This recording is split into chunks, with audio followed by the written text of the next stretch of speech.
Hey everybody, I'm Katallina, and today I'm here to talk about episode 1 of Quality Assurance in Another World.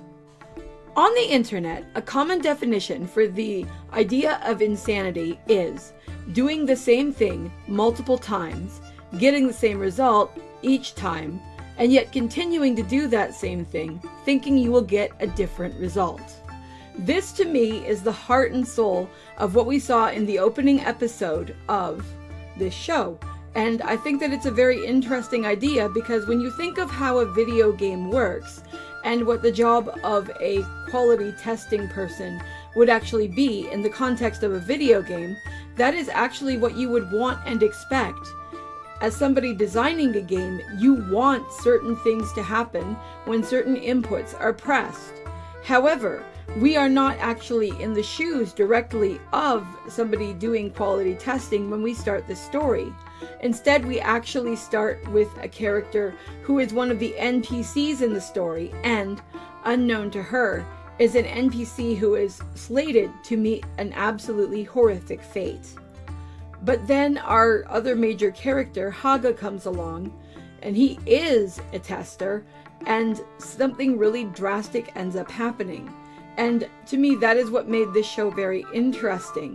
The idea that we are seeing not only these points of view from these people who don't realize they're game characters, but also from this guy who apparently has been trying to change the function of the game because of what's happened to him and the fact that he's become trapped inside it, and who is incredibly frustrated because he hasn't been able to do that until the end of this episode.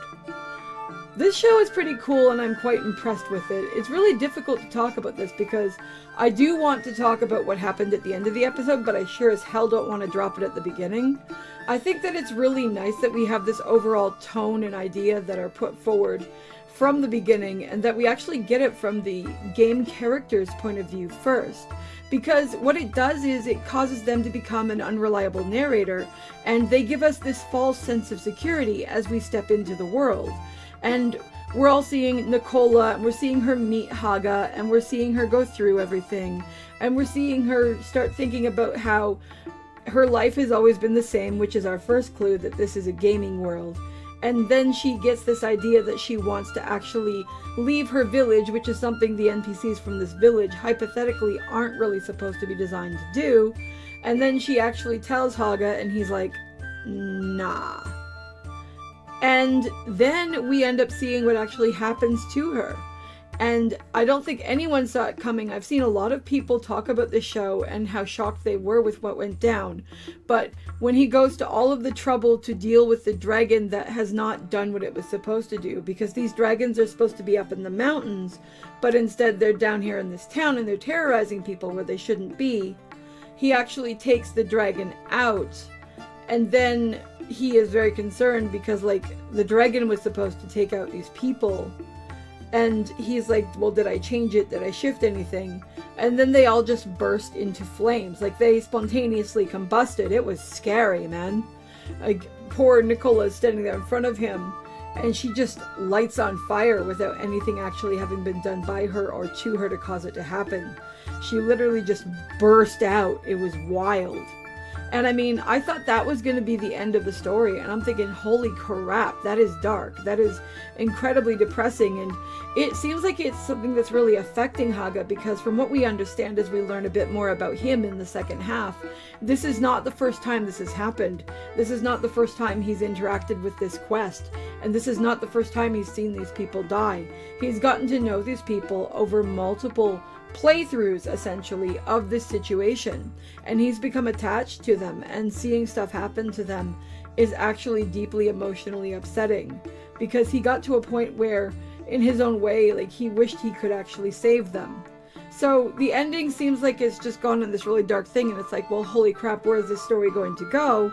And I was concerned about that. And then something happens, and he steps outside, and he sees Nikola again. And I wonder, because it's not really made clear, is it that the event has respawned? Like, if something would respawn in a game, like when you die in a game you go back to a spawn point or something? Or is this the same Nikola who has actually just exploded in front of him? Does she remember? we don't really find out. She passes out and he picks her up and carries her.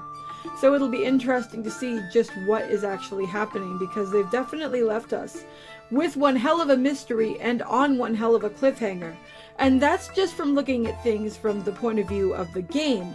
That doesn't even start to question what's actually going on with regard to these people who have been left inside of this world, because apparently Haga and these other 4 people ended up getting brought in as quality assurance testers, and they actually got put into this VR game, and then they were kept inside of the game. They were never permitted to leave.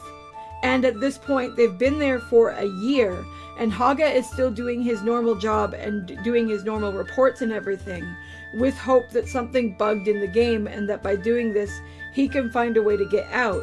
Whereas the rest of his companions have all gone their own way, and I would assume, based off of what's being described here, I'll take the most positive and generous explanation and say that they have, assimilated into this world that they're in.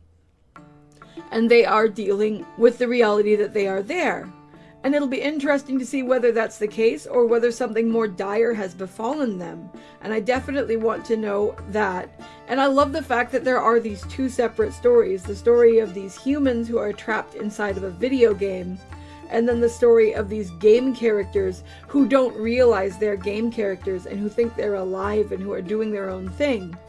This is actually, in my opinion, an incredibly interesting and refreshing way to actually go about doing this stuff, and I wonder just how well they'll do it, continuing to come up with new and fresh ideas on how to address the different things that you could cover in something like this. Because, I mean, when I was watching this and I was thinking about it, the thing that it made me think of was about 10-15 years ago when I bought my Xbox 360, I bought the Elder Scrolls for Oblivion, and one of the things that I ended up deciding not to do based off of stuff I knew about the game was there was this quest for a group called the Dark Brotherhood, and my character, the way I was role-playing her, was that she was actually interested in a character who was part of that, Lucien Lachance, and I did not do certain quest lines because I knew they would kill him.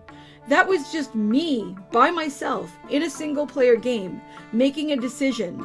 Imagine the increase of potential ramifications, confusions, emotions, and just overall, insanity that can ensue, considering that this is testing for an online game where people are in virtual reality, and in the circumstance of these characters, where people have been literally stuck inside of the game for a year. That would potentially lead to a situation where they don't actually see this as not being reality anymore, and that could be totally crazy. Whether we're talking about the people who have gone off and done their own thing, or the consequences that Haga has undoubtedly paid for just doing what he's supposed to be doing and being stuck doing it this long and seeing multiple tragic things happen again and again that he can't change. And now with the possibility that maybe something did change, and I wonder what that is going to imply and entail. Are we going to go from this being a game to it being something more real? Or has something else happened? We'll have to wait and see. Overall, though, I think this is a pretty interesting opening to a show. I am definitely intrigued. My apologies, this is out a bit late. This is normally something I want to put out on Saturdays, but I wanted to get it up for you guys and I wanted to share my thoughts. At any rate, I'd love to know what you guys thought of this one, so feel free to leave a comment below and let me know, and I'll see you in the next video. Talk to you later. Bye!